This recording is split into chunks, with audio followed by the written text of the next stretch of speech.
Man, regardless of what team you're actually a fan of, this first day of the NBA free agency for 2019 has been crazy.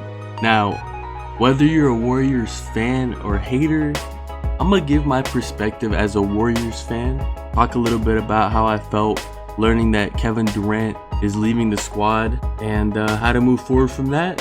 First of all, I'm gonna say that in general, before he joined the Warriors, just separate from Kevin Durant ever being a Warrior, I really enjoy watching him play. His skill set and game is really perfect for this current NBA that we're in. You know, when he joined the Warriors, I was very happy and excited. You know, it gave us a different element because we had a third nuclear scoring option. It was just crazy, man. When Kevin Durant, Steph Curry, Klay Thompson share the court, especially that first and second year out of the 3 years he was there, man, it was beautiful. It was special.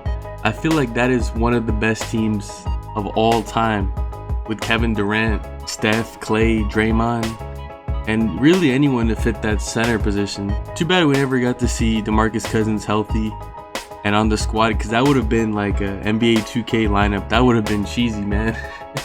But anyways, and Kevin Durant leaving, when it was announced, it was actually announced a little bit before 6 p.m. Well, I'm on the West Coast, so it was announced a little bit before free agency technically started. And, you know, right at 6, Kevin Durant announced it on his one of his Instagrams. And it didn't come as a surprise. I wasn't really shocked that he was leaving, because that's all we heard, you know.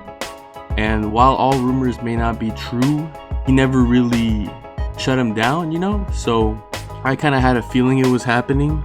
You know, at first I was thinking, like, as much as I love Kevin Durant, as much as he makes the Warriors, you know, historically great versus just really great, I don't know, me personally, I'm happy with him to leave if he's not happy to be here, you know. I'm not gonna like hold a gun to his head and make him stay and like, oh, he's not loyal or he's not this and that. Look, if you don't want to be here, it's better for someone to leave, because I don't know, man, if you're a Warriors fan, you know that basically since Kevin Durant has joined the Warriors, the team has went from the most likable team in the NBA, pretty much. Well, I mean, the most likable, like, good team, into the villains of the NBA. And then it's one thing if they all enjoy playing together and they're all having a great time, Kevin Durant loves being there, then it's all worth that, you know, that perspective from pretty much the whole league. But if Kevin Durant's not enjoying himself there, what's the point of being the villain and you're not even happy? So I'm happy for him to leave. The thing I was sad about is that, you know, he's gonna leave and then we can't sign anyone else. Like, that money is not gonna be able to go anywhere else. The Warriors actually turned, and man, they pulled like a rabbit out of their hat, you know, magic trick. And it's reported, I mean, technically I don't think they can actually fully finish this deal until July 6th, I believe. I mean, someone can correct me in the comments if I'm wrong, but I'm pretty sure this can't actually go down officially until July 6th. The Warriors are gonna acquire D'Angelo Russell from the Nets. You know, the Nets didn't want to bring him back and offer him a max deal or whatever kind of deal. And since the Nets got Kyrie Irving to replace him, I guess they're willing to do D'Angelo Russell a favor. I mean, it's doing the Warriors a favor also indirectly, but it's definitely doing D'Angelo a favor because he's getting that guaranteed max contract. And for a player who's going into his 5th season, he's only 23 years old, getting that 4-year deal at $117 million is really nice for him. You know, it's crazy though that the Warriors are gonna pull this off. I know it's not official yet, but this is basically what they've agreed to, and they will sign this and complete it.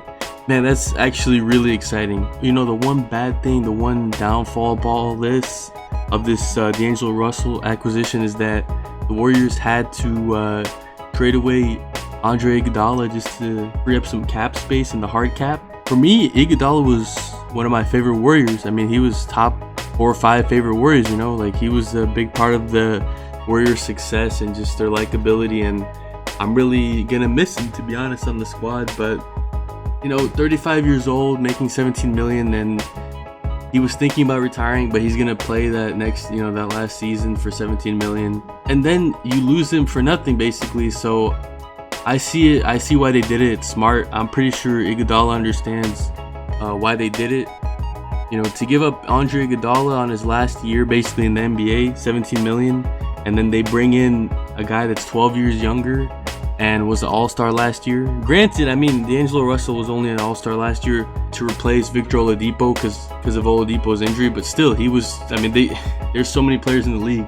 So the fact that he was chosen, he was in next up to be an all-star, you know, it's good. I'm excited, man. I think that D'Angelo Russell and Steph Curry, while it's not as good as, you know, Steph Curry and Klay Thompson, just because Klay Thompson's a better shooter. I mean, D'Angelo Russell's a pretty darn good shooter, but, you know, Klay's better at shooting by a little bit. I mean, by a decent amount, but D'Angelo Russell can create his own shot better, though, than Klay. And Klay's defense will be missed. He's definitely not as good of a defender. He's about 6'5". While he lacks in those two aspects that I mentioned, as I said, he is better at creating his own shot.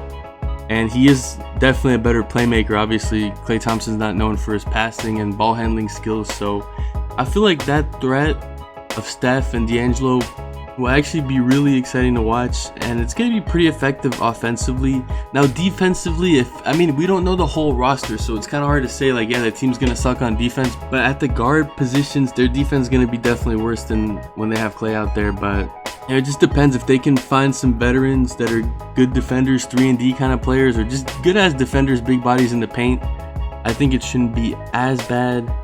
Definitely not going to be as good defensively. But, man, all in all, I'm actually going to say that I got to give the Warriors front office big props, because they turned a potentially horrible situation, losing Kevin Durant for nothing. They turned it into something that, you know, could be something bright for the franchise. And instead of, you know, having to rebuild a little bit, they're basically revamping, reloading. And I'm excited for this season, man. And also, since D'Angelo Russell is going to be on a 4-year, $117 million contract, he's locked in for 4 years, which makes him a really good trade piece if the Warriors want to pick up, you know, like a small forward or some other player. D'Angelo Russell is going to be starting. I mean, I'm assuming him and Curry are going to be starting at the 1 and 2 positions. So while Klay's injured, it's going to give D'Angelo a chance to put up some big numbers and contribute to being part of a, you know, winning team, and a team that's probably going to be in somewhere between the 1 and 4 seed in the West next year as currently constructed. So I think it's going to raise his trade value, and the Warriors can always flip him for a different piece if he doesn't fit in for some reason. You know, I saw DeMarcus Cousins fit in and really change his attitude and his outlook on the game while being with the Warriors. So if D'Angelo Russell can continue building off of his really good 4th season last season, I think he has no issues fitting in. But we'll see. That's what I have to say about it, man. As a Warriors fan, you know, much love to KD for his services in Golden State, and good luck to you and the Nets. Hopefully we meet you guys in the finals down the line, and hopefully you recover from your injury, man. Never want to see anyone get injured, whether they're one of your own players that you root for, or opponents, whatever, man. You don't want to see injuries, man. Hopefully Klay comes back nice and early, but take his time, man, and get 100% also. You never want to see players get injured, man, like I said. So really interesting season. I'm looking forward to it. Let me know in the comments if you're still watching this. What is your favorite team? What do you guys think about your team's free agency moves so far? And what do you guys think about the Warriors and Nets free agency moves, man? I'm excited for next season, and I'll definitely be watching pretty much every single game that I can.